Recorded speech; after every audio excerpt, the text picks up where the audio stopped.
جو بیمار انسان فجر اور عصر کے وقت یہ دو صورتیں پڑھتا ہے تو اللہ اس کی بیماری سے اسے شفا دے دیتا ہے۔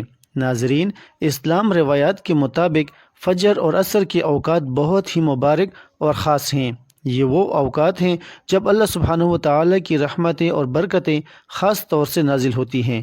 بسم اللہ الرحمن الرحیم۔ ناظرین کرام، فجر کے وقت اللہ تعالیٰ کی رحمتیں اور برکتیں زمین پر نازل ہوتی ہیں۔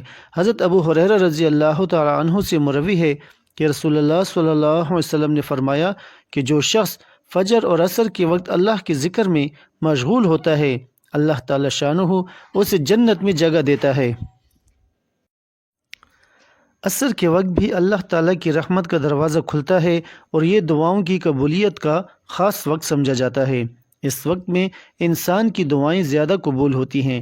جو شخص بیمار اور فجر اور عصر کے وقت قرآن کی یہ دو صورتیں پڑھے تو اللہ کی رحمت سے وہ بیماری سے شفا پا سکتا ہے۔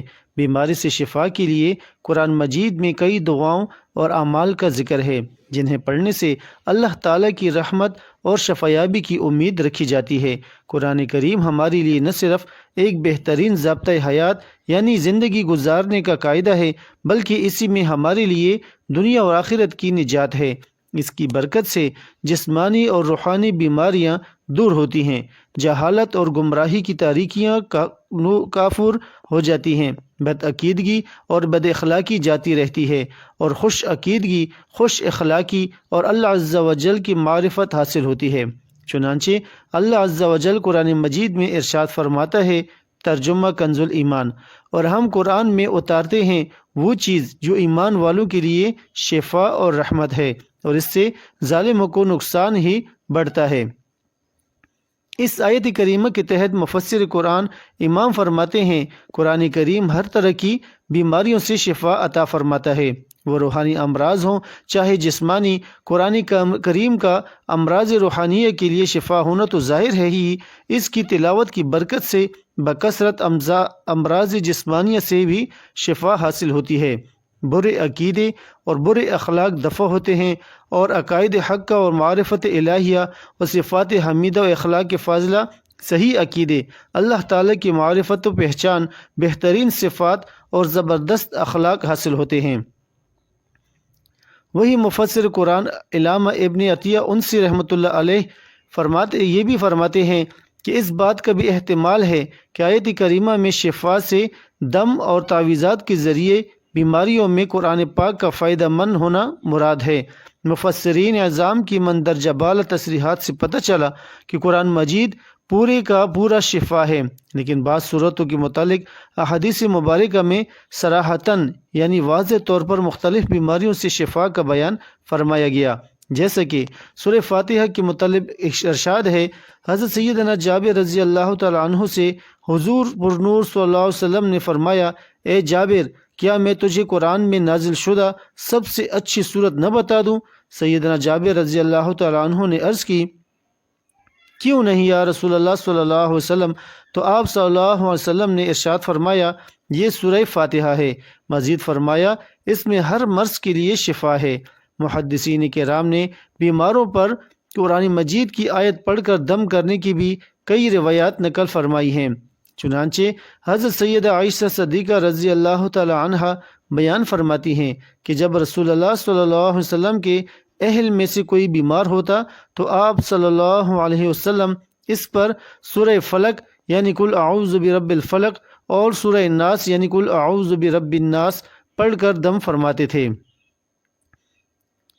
حضرت سیدنا ابو سعید خدری رضی اللہ تعالیٰ عنہ بیان فرماتے ہیں، ایک بار چند صحابہ کرام سفر میں تھے، ان کا گزر عربوں کے ایک قبیلے کے پاس سے ہوا۔ صحابہ کرام رضوان اللہ تعالیٰ علیہ اجمعین نے ان سے مہمان نوازی کا مطالبہ کیا تو انہوں نے انکار کر دیا۔ اس قبیلے کے سردار کو بچھو نے ڈس لیا تھا۔ قبیلہ والوں نے اس کی صحت کے لیے بڑے جتن کیے لیکن کسی چیز سے فائدہ نہ ہوا۔ پھر ان میں سے کسی نے کہا، تم اس صحابہ کرام کی جماعت کے پاس جاؤ، ہو سکتا ہے ان کے پاس کوئی نفع بخش چیز موجود ہو۔ وہ صحابہ کرام کے پاس آئے اور عرض کرنے لگے، ہمارے سردار کو بچھو نے ڈس لیا ہے، ہم نے اس کی صحت یابی کے لیے ہر قسم کی کوشش کر لی ہے مگر کسی چیز سے فائدہ نہیں ہوا۔ کیا آپ میں سے کسی کے پاس کوئی ایسی چیز ہے؟ ایک صحابی رضی اللہ تعالیٰ عنہ نے فرمایا، ہاں، اللہ کی قسم میں دم کرتا ہوں، لیکن ہم نے تم سے مہمانی طلب کی تو تم نے انکار کر دیا تھا، لہٰذا اب میں اس وقت تک تمہارے سردار کو دم نہیں کروں گا جب تک تم مجھ سے اس کی اجرت نہ مقرر کر لو۔ اس پر انہوں نے بکریوں کی ایک معین تعداد پر صلح کر لی۔ پھر وہ صحابی گئے اور الحمدللہ رب العالمین یعنی پوری سورہ فاتحہ پڑھ کر اس پر دم کیا تو وہ سردار بالکل تندرست ہو گیا اور اس طرح چلنے لگا گویا اس سے کوئی بیماری تھی ہی نہیں۔ پھر ان قبیلہ والوں نے جو بکریوں کی تعداد مقرر ہوئی تھی وہ انہیں دے دی۔ بعض صحابہ کرام نے کہا ان بکریوں کو آپس میں تقسیم کر لیتے ہیں، لیکن بعض نے کہا نہیں، یہ دم کی اجرت ہے، ہم اس کو اس وقت تک تقسیم نہیں کریں گے جب تک کہ نبی کریم صلی اللہ علیہ وسلم کی بارگاہ میں حاضر ہو کر سارا ماجرا بیان نہ کر دیں۔ پھر دیکھیں کہ آپ صلی اللہ علیہ وسلم اس میں کیا حکم فرماتے ہیں۔ جب صحابہ کرام رضوان اللہ تعالی علیہم اجمعین نبی کریم صلی اللہ علیہ وسلم کی بارگاہ میں حاضر ہوئے اور سارا ماجرا عرض کیا تو آپ صلی اللہ علیہ وسلم نے فرمایا، تمہیں کس نے بتایا کہ یہ سورہ فاتحہ دم ہے؟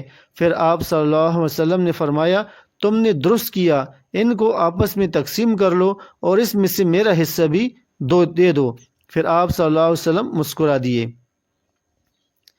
حضرت سیدنا امام محمد عیسیٰ ترمذی رحمۃ اللہ علیہ روایت نقل فرماتے ہیں، بے شک رسول اللہ صلی اللہ علیہ وسلم نے فرمایا، جب تم میں سے کوئی شخص نیند میں ڈر جائے تو وہ یہ دعا پڑھے، اعوذ بکلمات اللہ التامۃ من غضبہ وعقابہ وشر عبادہ ومن ہمزات الشیاطین وان یحضرون، تو شیاطین اسے نقصان نہیں پہنچائیں گے۔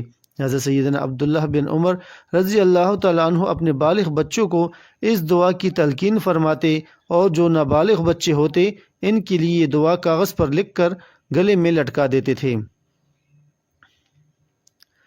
شیخ عبدالحق محدث دلوی رحمۃ اللہ علیہ اس حدیث کی شرح میں لکھتے ہیں، اس حدیث سے گردن میں تعویذ لٹکانے کا جواز معلوم ہوتا ہے۔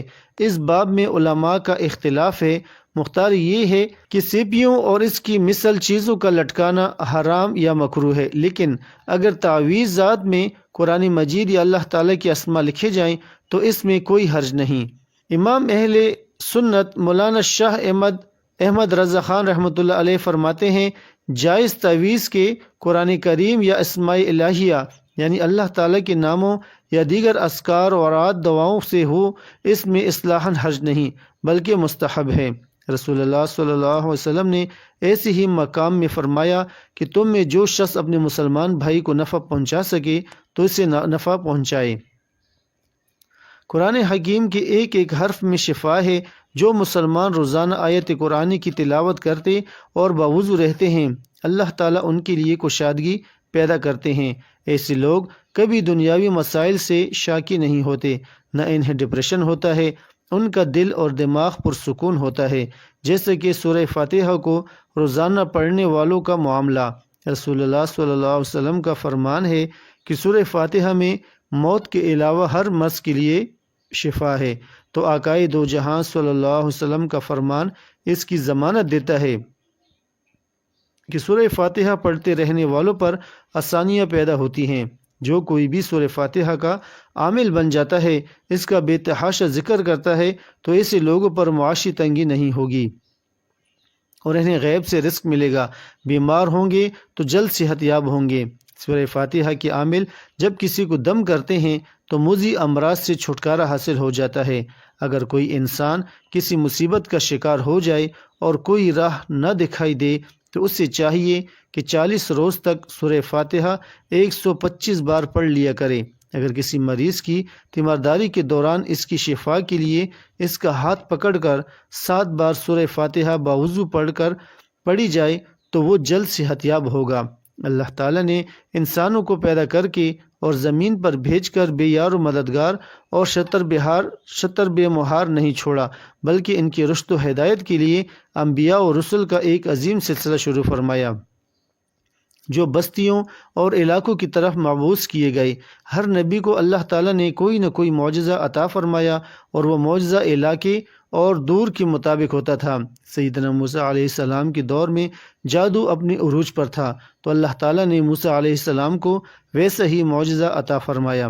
سیدنا عیسیٰ علیہ السلام کے دور میں حکمت اور طب اپنے عروج پر تھی تو اللہ تعالیٰ نے سیدنا عیسیٰ علیہ السلام کو ویسا ہی معجزہ عطا فرمایا کہ وہ کوڑی اور برص کے مریض کے جسم پر ہاتھ پھیرتے تھے تو اللہ تعالیٰ اس مریض کو شفا دے دیتے تھے۔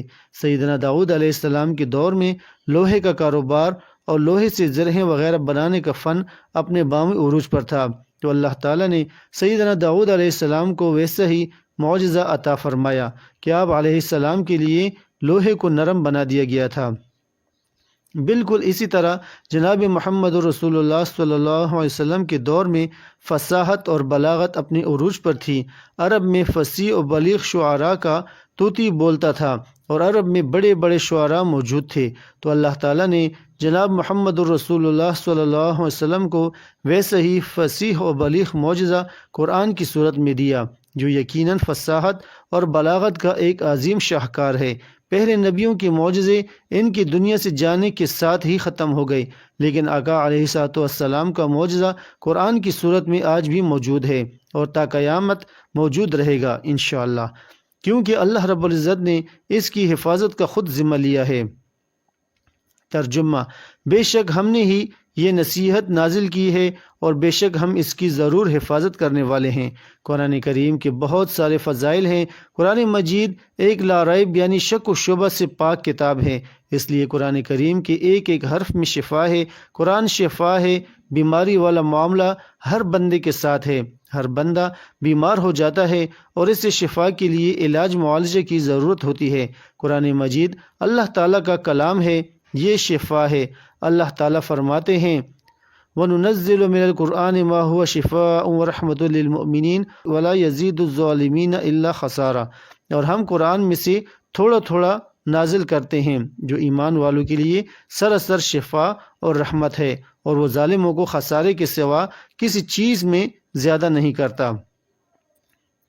اس آیت کے تحت مولانا عبدالسلام پھوٹوی رحمۃ اللہ علیہ لکھتے ہیں اگرچہ اس آیت میں شفا ہے، شفا سے اولین مراد روحانی شفا یعنی کفر و نفاق، شکوک و شبہات اور جہل سے شفا ہے، مگر اس کے احکام پر عمل کرنے سے انسان جسمانی بیماریوں سے بھی شفا پاتا ہے اور اس سے محفوظ بھی رہتا ہے۔ اس کے علاوہ احادیث صحیح سے ثابت ہے کہ قرآن دم کے لیے پڑھا جائے تو اس سے مسلم و کافر دونوں کی جسمانی بیماریاں دور ہوتی ہیں۔ اللہ سبحانہ و تعالیٰ قرآن میں یوں ارشاد فرماتا ہے، اے لوگو، بے شک تمہارے پاس تمہارے رب کی طرف سے عظیم نصیحت اور اس کے لیے سراسر شفا جو سینوں میں ہے اور ایمان والوں کے لیے سراسر ہدایت اور رحمت ہے۔ ایک اور مقام پر اس طرح ارشاد ہوا۔ ترجمہ: اے نبی کریم صلی اللہ علیہ وسلم کہہ دیجئے کہ یہ قرآن ان لوگوں کے لیے جو ایمان لائے ہدایت اور شفا ہے۔ فجر اور عصر کے اوقات میں کچھ مخصوص صورتوں کو پڑھنا خاص سمجھا جاتا ہے اور ان میں سے دو صورتیں سورہ فاتحہ اور سورۃ اخلاص بہت اہم ہیں۔ اگر کوئی شخص بیمار ہے تو اس بیماری سے نجات کے لیے سورہ فاتحہ اور سورۃ اخلاص کو فجر اور عصر کے اوقات میں پڑھیں۔ دونوں صورتوں کو 5 سے 7 بار پڑھنا مفید ہے۔ اول و آخر میں اتنا ہی درود پاک پڑھیں جتنی تعداد میں یہ صورتیں پڑھنی ہوں۔ اللہ تعالیٰ کے قرآن میں ذکر کیا گیا ہے کہ وہ اپنے بندوں کی دعاؤں کا جواب دیتا ہے۔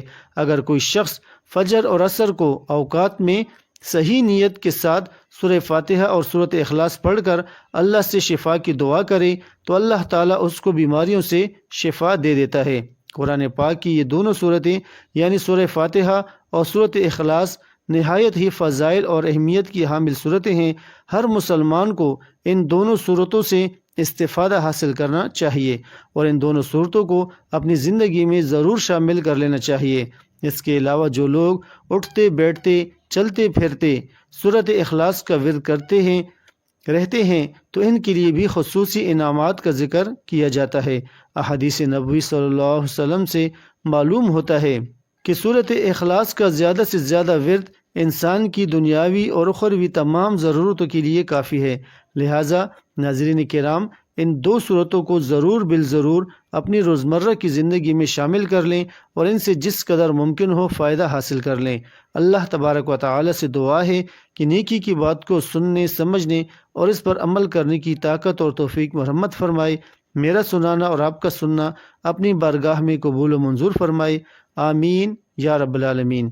ناظرین کرام، آخر میں درخواست ہے کہ میری آج کی اس معلوماتی ویڈیو کو لائک اور شیئر کر دیجئے اور میرے اسلامی اور اصلاحی چینل کو سبسکرائب کر لیجئے۔ جزاک اللہ خیرا کثیرا۔ اللہ ہم سب کا حامی و ناصر ہو۔